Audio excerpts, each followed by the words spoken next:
नमस्कार, आज की इस वीडियो में आपका स्वागत है। आज की वीडियो में हम बात करेंगे सूर्य के संबंध में और सूर्य के पर्वत पर एक विशेष प्रकार की रेखा होती है। ये रेखा बहुत रेयर हाथों में दिखाई देती है। इस रेखा के बारे में एक दर्शक ने प्रश्न किया है, तो इसलिए इसके बारे में हम यहाँ एक विस्तृत चर्चा करेंगे। देखिए कि कुछ हाथों में आपको इस तरह से एक रेखा दिखाई देगी जो यहाँ से यहाँ तक इस तरह की एक रेखा है। ये रेयरली आपको दिखाई देगी, लेकिन ये तीनों पर्वों को काटते हुए ऊपर की ओर जाती है। और जब भी कोई रेखा इस तरह तीनों पर्वों को काटते हुए सूर्य पर्वत से तीनों पर्व को काटते हुए ऊपर तक जाए, ये रेखा कैसा फल देगी इसे इस वीडियो में समझेंगे। लेकिन विशेष रूप से आपको ये ध्यान देना है कि ये रेखा लंबी भी हो सकती है, नहीं तो सिर्फ दूसरे पर्व तक ही पहुंची हो। अगर दूसरे तक पहुंचती है तब भी ये बहुत अच्छी रेखा मानी जाती है। लेकिन अगर ये तीसरे पर्व तक पहुंच जाए तो इसे और विशेष रूप से देखा जाता है। इसके ठीक-ठीक फल को समझने के लिए हमें देखना होगा कि ये कहाँ से आई है और कहाँ जा रही है। ये रेखा को अगर आप देखेंगे तो ये सूर्य पर्वत से उदित होती हुई रेखा है।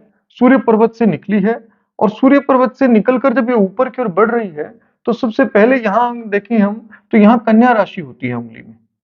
यहाँ ये जो राशि है, ये कन्या है। ये कन्या राशि है और ये वाली जो राशि है यहाँ पर सिंह है और यहाँ पर हाथ में ये वाला जो राशि है ये कर्क राशि की स्थिति है। तो सूर्य का यहाँ प्रभाव कन्या राशि पर भी है, बुध राशि पर भी है और कर्क राशि पर भी है। ये इसकी मित्र संबंधित राशियां मानी जाती हैं। और यहाँ पर हम यहाँ देखें तो सूर्य जो है उसका कनेक्शन कन्या और सूर्य से हो गया है, यानी कि स्वराशि तक भी सूर्य की पहुंच है और उसकी जो गोचर है वो कन्या राशि के साथ भी है, बुध के साथ भी उसका संबंध बैठ गया है और चंद्रमा की जो सॉफ्टनेस है वो भी उसने ग्रहण कर ली है। एक बड़ी मिश्रित स्थिति आ गई है। इसलिए इस रेखा को कुछ प्राचीन आचार्यों ने पांडित्य रेखा भी कहा है। पंडित की रेखा, एक विद्वान की रेखा।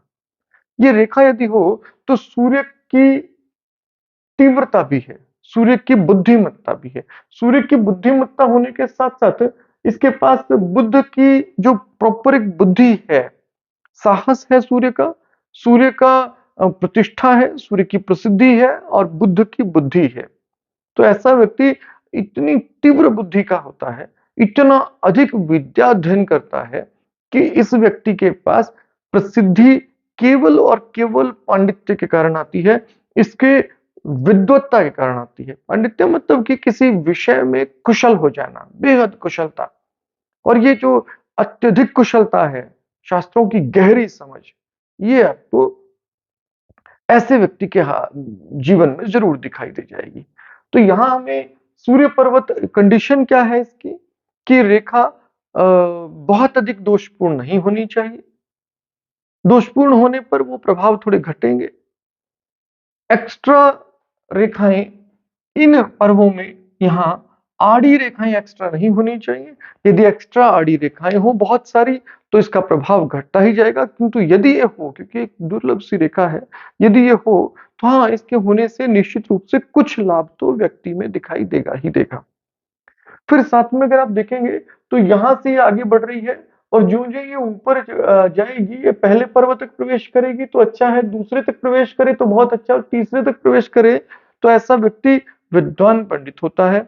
इसीलिए इसे पांडित्य की रेखा कहा जाता है। अगर सूर्य बहुत अच्छी स्थिति में हो, उठा हुआ हो, शनि की ओर खिसका हुआ नहीं हो और बुध जो है वो खिसक कर सूर्य की ओर आ गया हो, यानी कि बुध और सूर्य का संयोग हाथ में आपको दिखाई दे, बुध काफी हद तक खिसक आया हो, बुध अशुभ स्थिति में ना हो लेकिन सूर्य की ओर खिसका हो, तो ऐसी स्थिति में ये रेखा विशिष्ट प्रभाव देने लगेगी और ऐसा व्यक्ति में आपको काफी हद तक बहुत सारे विषयों में विद्वत्ता दिखाई देगी। किंतु अगर ये बुध अपनी ही जगह ठीक-ठीक प्लेस्ड है, सूर्य अपनी जगह ठीक-ठीक प्लेस्ड है, तो एक विधा में तो ऐसा व्यक्ति निश्चित रूप से बहुत अद्भुत ज्ञान और पांडित्य रखता है। तो ये रेखा विद्वत्ता की रेखा है और विद्वत्ता के द्वारा प्रसिद्धि की रेखा भी है। तो इसलिए ये रेखा बहुत ही शुभ है और अधिकतर हाथों में ऐसी रेखा अगर कभी दिखाई देती है, तो ऐसे व्यक्ति विशेष प्रसिद्धि अपने ज्ञान के द्वारा प्राप्त करते हैं। आशा है आप इसे बेहतर तरीके से समझ पाए होंगे। आज की वीडियो में इतना ही। अगली वीडियो में अगले विषय पर बात करेंगे। तब तक आपका दिन शुभ हो। धन्यवाद।